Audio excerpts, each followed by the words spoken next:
TikTok may soon disappear, and its alternative is so much worse. Welcome to China Uncensored. I'm Chris Chappell. Hey, before we get started, I want to thank everyone who's still going strong with Operation Honeypot. Be sure to like this video and leave a comment with the honeypot emoji below. And stick around until the end of the video because I have some very interesting updates on the operation, including a response from YouTube. Well, folks, it's finally happening. On January 19th, TikTok will, in all likelihood, be officially banned in the United States. This comes as a result of the Protecting Americans from Foreign Adversary-Controlled Applications Act, which was signed into law by President Biden back in April.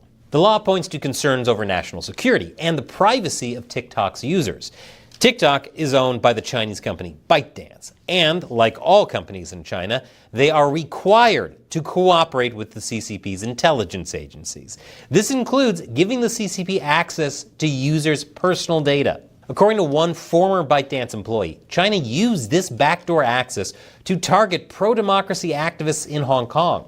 While ByteDance denies these claims, cases like this were enough to spook governments around the world.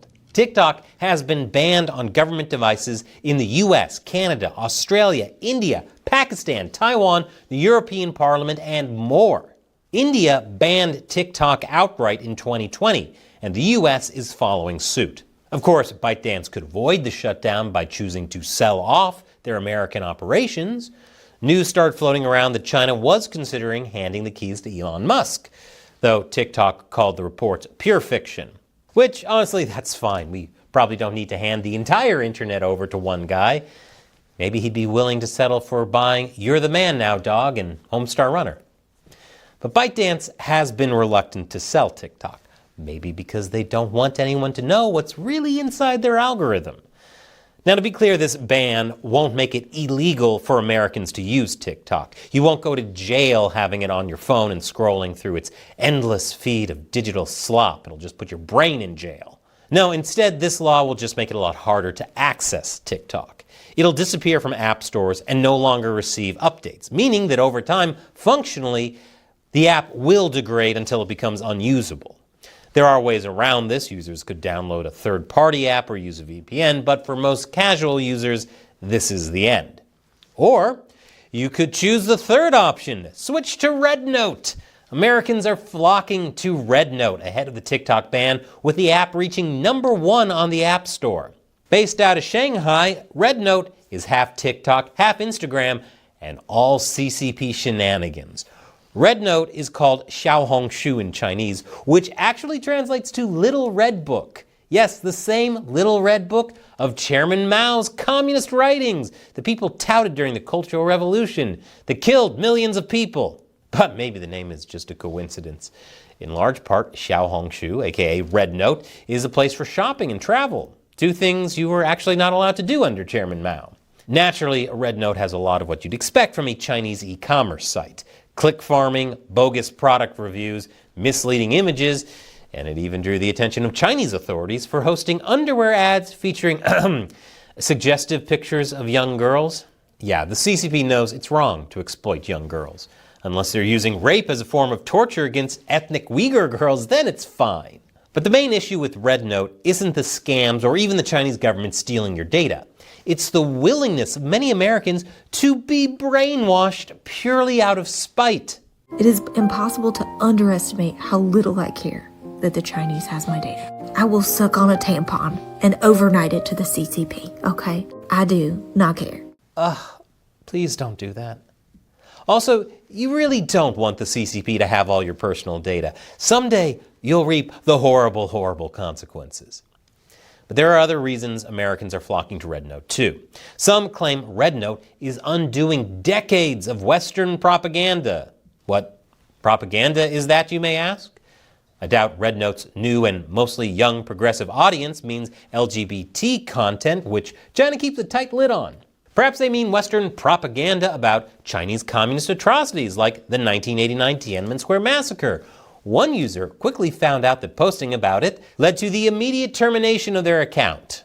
In fact, RedNote censors thousands of sensitive topics, including a list of 546 nicknames for Xi Jinping alone. So yeah, feel free to post about how much America sucks, just don't step on the CCP's toes.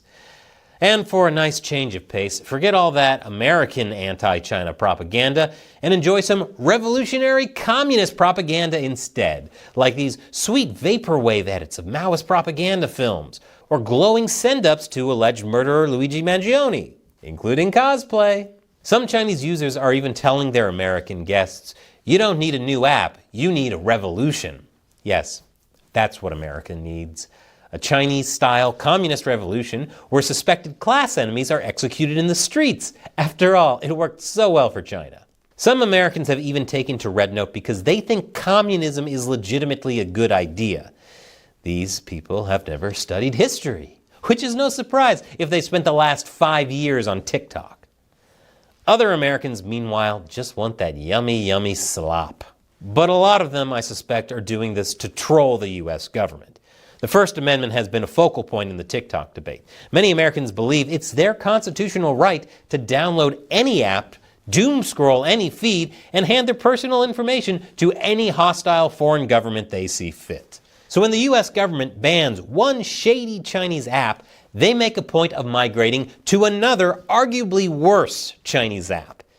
This is what we in the business call cutting off your nose to spite your face. But why all this reckless abandon? Why do Americans feel they have nothing to lose by signing on with some strange Chinese company they know almost nothing about? Well, it boils down to a crisis in credibility. Public trust in America's institutions have plummeted from the government, media, and universities, just to name a few. COVID especially hit everyone hard. But it wouldn't be accurate to say Americans have become more suspicious in general. Instead, it's created an information problem. A floodgate has been opened for all sorts of bogus narratives across the internet. Young Americans in particular trust social media about as much as they trust mainstream news. And if some random fitness blogger in Romania can carry as much weight as C-SPAN, well then who knows what to believe. Some even take it as a rule that whatever the government or media says to do, you should do the opposite. For example, you probably shouldn't be eating 6 to 11 servings of bread every day, as per the USDA's recommendations back in the 90s. But on the other hand, you also probably shouldn't do the exact opposite and eat a jar of rotten beef you've been keeping on your shelf for over a year. It's all about balance. But honestly, can you really blame people for coming to such wild conclusions? We've all had moments that made us question what the media was telling us. The Iraq War, the 2008 financial crisis, an offhand joke on The Simpsons that came true and saw Donald Trump elected president not once but twice. Who needs conspiracy theories when reality itself is trying to drive you insane? So sure, give all your information to a Chinese company and spend your nights scrolling through communist propaganda. But don't be surprised when it turns out the cure is worse than the disease. My point is just try to keep your head. Discern, be rational. Don't just glom onto something because you want it to be true. And don't take a position merely out of spite. If America is to have trust in its institutions again, it needs to have an informed populace who can demand accountability. Otherwise, we'll all be doing viral dances with Chinese characteristics. Now I want to give you an update on Operation Honeypot. Last week, I launched this video exposing how YouTube mysteriously and suddenly cut off more than half of China Uncensored's viewership since early November. Meanwhile, Chinese propaganda videos keep showing up in your feeds and searches. Then YouTube tried to gaslight us, saying our views are down because we don't have enough engagement. Well, we asked you, my amazing 50-cent army, to post comments using the honeypot emoji. And boy did you. I've counted at least 30,000 comments. And that even forced YouTube to respond, which I talked about in yesterday's episode. So what can you do? Firstly, leave one comment under each new China Uncensored video and use the honeypot emoji I've pasted below. Secondly, there's a way you can help keep China Uncensored censorship-free long-term, regardless of what YouTube pulls. Subscribe directly to our website, ChinaUncensored.tv. You'll get special access to content that's not available anywhere else, like premium episodes, live streams, and a community chat with me. And you'll be supporting what you love, me telling you the truth about what's happening in China, without any censorship from big tech or governments. The link is below. Once again, I'm Chris Chappell. See you next time.